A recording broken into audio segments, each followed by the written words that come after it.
একটি 20 বছরের ছেলে এক শেঠজির কাছে কাজ করত। ছেলেটির বাবা মা কেউ ছিল না। ছেলেটির জীবনে অনেক বেশি সমস্যা ছিল। ছেলেটি প্রতিদিন শেঠজির কাছে কাজে যেত, সেখান থেকে কাজ করে টাকা রোজগার করে নিয়ে আসতো এবং বাড়ি ফিরে এসে সমস্ত কাজ নিজেকেই করতে হতো। আর এরপর একদিন ছেলেটি বাড়ি ফেরার সময় দেখে একটি বৃদ্ধ ফকির কাঁধে করে 3টি বস্তা নিয়ে একটি শহর থেকে অন্য একটি শহরের দিকে যাচ্ছে। কিছু দূর যাওয়ার পরে ওই বৃদ্ধ ফকির ক্লান্ত হয়ে একটি গাছের নিচে বসে পড়ে। আর ছেলেটিও ঠিক ওই রাস্তা দিয়ে যাচ্ছিল। ছেলেটিকে দেখে ওই বৃদ্ধ ফকির ছেলেটিকে ডাকে আর ছেলেটিকে বলে, তুমি কি আমার একটু সাহায্য করতে পারবে? আমার এই বস্তাগুলো অনেক ভারী আর আমার অনেক বয়স হয়ে গেছে। আমি বেশিক্ষণ পর্যন্ত এই ভারী বস্তাগুলো নিয়ে যেতে পারছি না আর আমি অনেক বেশি ক্লান্ত হয়ে গেছি।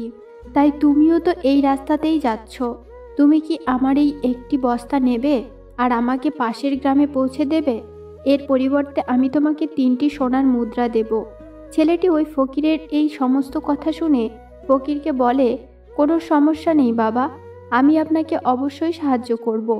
বলুন আপনি কোথায় যাবেন?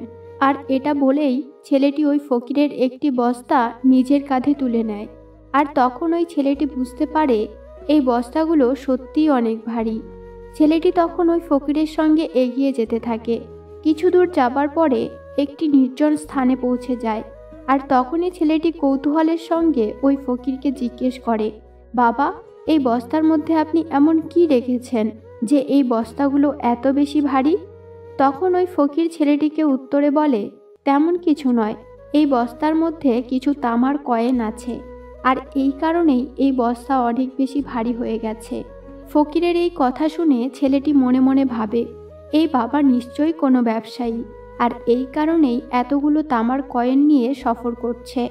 আর তখন ওই ছেলেটির মনে একটি কথা আসে, আমি এইসব কেন চিন্তা করছি? আমাকে তো কেবল এই বস্তাটিকে গ্রাম পর্যন্ত পৌঁছে দিতে হবে। ছেলেটির মনে যখনই এই চিন্তা আসে, ছেলেটি তামার কয়েনের ওই চিন্তাটাকে নিজের মন থেকে দূর করে দেয় আর সামনের দিকে চলতে থাকে।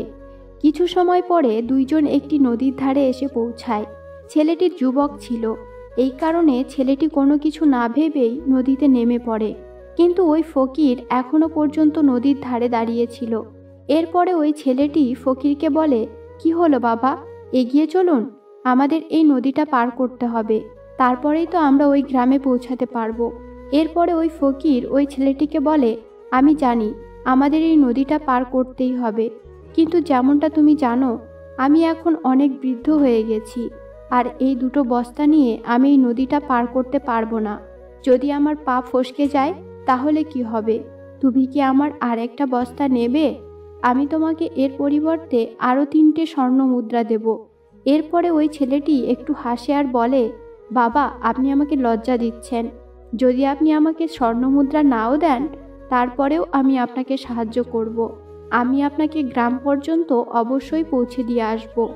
এরপরে ওই ফকির ছেলেটিকে বলে, তুমি তো সত্যিই অনেক ভালো মানুষ। আর এটা বলেই 2য় বস্তা ওই ছেলেটির কাঁধে তুলে দেয়। ছেলেটি যখন 2য় বস্তাটা কাঁধে নেয় তখন ছেলেটি বুঝতে পারে এই বস্তাটাও অনেক বেশি ভারী।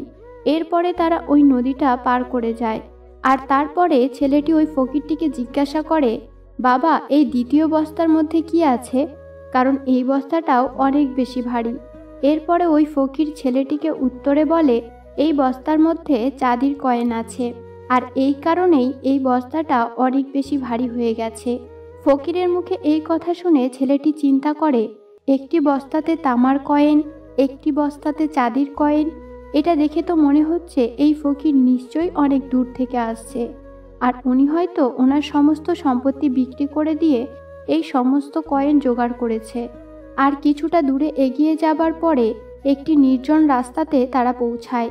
তখন ছেলেটির মনে কিছু চিন্তা আসতে থাকে। ছেলেটি ভাবে, এটা তো একটি নির্জন জায়গা, এখন যদি আমি এই সমস্ত কয়েনগুলোকে নিয়ে এখান থেকে পালিয়ে যাই তাহলে এই ফকির তো আমাকে কোনোভাবেই ধরতে পারবে না আর এই সমস্ত কয়েন দিয়ে আমি একটি ভালো দোকান তৈরি করতে পারবো। আমি আমার একটি নতুন ব্যবসা শুরু করতে পারবো। যদিও এই বৃদ্ধ ফকির এই সমস্ত অর্থ এখন কি করবে, এর থেকে ভালো হলো এই সমস্ত কয়েনগুলো আমি নিয়ে যাই। ছেলেটি এই সব কিছু চিন্তা করছিল, তখন হঠাৎ করেই তার নিজের এই চিন্তার জন্য আফসোস হয় আর ভাবে, আমি এই সব কিছু কি চিন্তা করছি। এই ফকির বাবা না জানি কোথায় থেকে আসছে আর না জানি কত পরিশ্রম করে এই অর্থ জোগাড় করেছে। আর কিছু সময়ের জন্য ছেলেটি তার এই মনের চিন্তাগুলোকে নিয়ন্ত্রণ করে নেয়। আরও কিছুটা দূর যাবার পরে তারা একটি পাহাড়ের কাছে এসে পৌঁছায়। এরপরে ওই ফকির বাবা ছেলেটিকে বলে, এই পাহাড়ে আমি উঠতে পারবো না, আমি অনেক বেশি বৃদ্ধ হয়ে গেছি আর আমার হাঁটুতে অনেক বেশি ব্যথা। যদি তুমি আমার এই তৃতীয় বস্তাটাও নিয়ে নাও তাহলে আমি তোমাকে আরও 3টি সোনার মুদ্রা দেব, কিন্তু মনে রেখো এই বস্তাগুলোকে ফেলে দেবে না।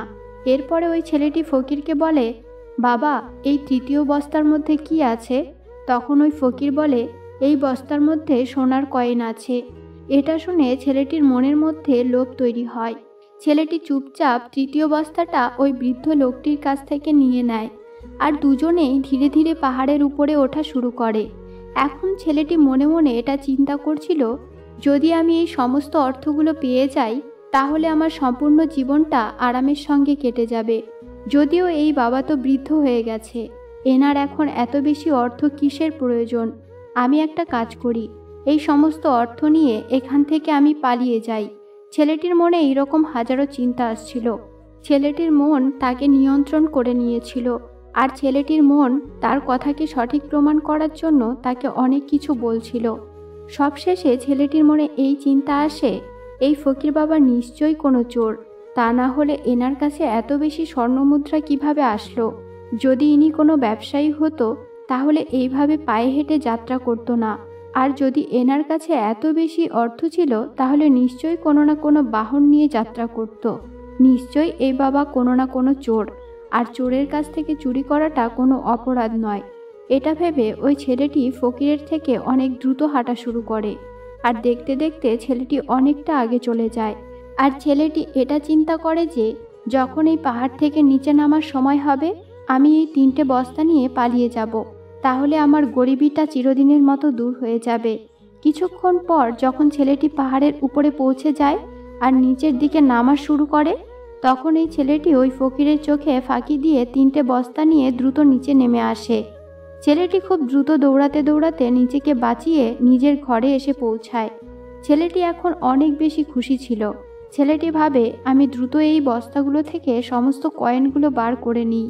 আর এটা ভেবে ছেলেটি যখন প্রথম বস্তাটা খোলে সেখান থেকে দেখতে পায় লোহার জং ধরা কিছু কয়েন আছে। এটা দেখে ছেলেটি বিশ্বাস করতে পারে না। এরপরে ছেলেটি দ্রুত দ্বিতীয় বস্তাটা খোলে আর সেই বস্তার মধ্যেও ছেলেটি লোহার জং ধরা কয়েন দেখতে পায়। এটা দেখে ছেলেটি অবাক হয়ে যায় আর ভাবে, ওই ফকির তো আমাকে অন্য কিছু বলেছিল। সবশেষে ছেলেটি তৃতীয় বস্তাটা খোলে আর ওই বস্তাটার মধ্যেও লোহার জং ধরা কয়েন দেখতে পায়। এটা দেখে ছেলেটি অনেক বেশি রেগে যায়। ছেলেটি ভাবে, ওই ফকির আমাকে এত বড় মিথ্যা কথা কেন বলল? ওই ফকির আমাকে এমনটা কেন বলেছিল? একটি বস্তার মধ্যে তামার কয়েন আছে, একটি বস্তার মধ্যে চাঁদির কয়েন আছে এবং একটি বস্তার মধ্যে সোনার কয়েন আছে। এই সব কিছু ছেলেটি চিন্তা করছিল। তখন ছেলেটি ওই বস্তার মধ্যে থাকা একটি চিঠি দেখতে পায়। ছেলেটি চিঠিটা হাতে নিয়ে পড়া শুরু করে। ওই চিঠিতে লেখা ছিল, এই সম্পূর্ণ নাটকটা একটি সৎ মানুষ খোঁজার জন্য তৈরি করা হয়েছে। আমি এই রাজ্যের রাজা, আমার কোনো সন্তান নেই, আর এই কারণেই আমি এই পরিকল্পনাটা তৈরি করেছি, যাতে আমি আমার রাজ্যের জন্য একটি সৎ মানুষ খুঁজে বার করতে পারি, যে আমার মারা যাবার পর এই রাজ্যের রাজা হবে এবং আমার এই রাজ্যকে সামলে রাখবে। আর এই রাজ্যের দায়িত্বটা আমি তাকেই দিতে চাই, যে সম্পূর্ণরূপে সৎ হবে, যার মনের মধ্যে কোনো রকমের লোভ থাকবে না। এটা পড়েই ছেলেটি জোরে জোরে চিৎকার করে কান্না করা শুরু করে, কারণ ছেলেটি এটা জানতো, যদি সে তার মনের চিন্তাকে নিয়ন্ত্রণ করতে পারত তাহলে আজ তার জীবনটা অন্যরকম হয়ে যেত। কিন্তু সে তার মনের চিন্তাগুলোকে নিয়ন্ত্রণ করতে পারেনি, আর এই কারণেই তাকে এখন আফসোস করতে হচ্ছে। বন্ধুরা, গৌতম বুদ্ধ আমাদের সবসময় এটাই বলতেন, আমাদের মনই হলো সব কিছু। আপনি যেমনটা চিন্তা করবেন আপনি ঠিক তেমনটাই হয়ে যাবেন। আর এই কারণেই আপনার সবথেকে বড় শত্রুটাও আপনার ততটা ক্ষতি করতে পারবে না যতটা আপনার মনের এই নেগেটিভ চিন্তাগুলো আপনার ক্ষতি করতে পারে। গৌতম বুদ্ধ বলেন, নিজের ভিতরে মনোযোগ দিয়ে দেখার চেষ্টা করো। আমাদের ভিতরে যে চিন্তাগুলো চলছে সেই চিন্তাগুলোই শব্দে পরিণত হয়, আর ওই শব্দগুলোই আমাদের কর্মে পরিণত হয়। বারবার একই কর্ম করার ফলে সেটা আমাদের অভ্যাসে পরিণত হয়, আর এই অভ্যাস ধীরে ধীরে আমাদের চরিত্র তৈরি করে, আর এই চরিত্রই আমাদের ভাগ্য তৈরি করে। আর এই কারণেই সবসময় আমাদের মনের চিন্তাগুলোকে দেখা উচিত। আমাদেরকে এটা অবশ্যই জানতে হবে আমাদের মনে কী রকমের চিন্তা আসছে। আমাদের দুর্বলতাটা একটি ছোট চিন্তা থেকে শুরু হয়, আর এটা একটি বীজের মতো। আর যদি এটা বীজ থাকতেই নষ্ট না করা যায়, তাহলে এই ছোট বীজটাই একদিন বড় বৃক্ষে পরিণত হবে, আর তখন আমাদের চিন্তা করার ক্ষমতাটাকে সম্পূর্ণরূপে নষ্ট করে দেবে। যেমনটা আপনারা এই গল্পের মধ্যে দেখলেন, ওই যুবক ছেলেটির মন তাকে ভুল রাস্তায় নিয়ে গেছিল, আর তখন সঠিক চিন্তা করার ক্ষমতাটাকে দুর্বল করে দিয়েছিল, যে কারণে ছেলেটি এটা বুঝতে পারেনি যে এখন তার কি করা উচিত। আর তার লোভ তাকে এমনভাবে নিয়ন্ত্রণ করে নেয় যে সে ওই 3টি থলে নিয়ে পালিয়ে যেতে বাধ্য হয়। আর এই কারণেই যখন আপনার মনে প্রথমবার কোনো একটি খারাপ চিন্তা আসবে, তখনই আপনি ওই চিন্তাটাকে দূর করে দেবেন। তা না হলে ওই ছোট চিন্তাটাই অনেক বড় হয়ে যাবে, আর আপনাকে কোনো না কোনো ভুল রাস্তায় সেটা নিয়ে যাবে, আর আপনি তখন চাইলেও আর নিজেকে আটকাতে পারবেন না। তাই আপনাকে সবসময় ভালো কিছু চিন্তা করতে হবে। আপনার উদ্দেশ্যটা সবসময় ভালো হতে হবে, তাহলেই আপনি ভুল করা থেকে বেঁচে থাকতে পারবেন। আশা করি আজকের এই ভিডিওটা থেকে আপনারা কিছু না কিছু অবশ্যই শিখতে পেরেছেন, আর এমনটা হলে ভিডিওটাতে লাইক ও শেয়ার করতে ভুলবেন না। Thanks for watching.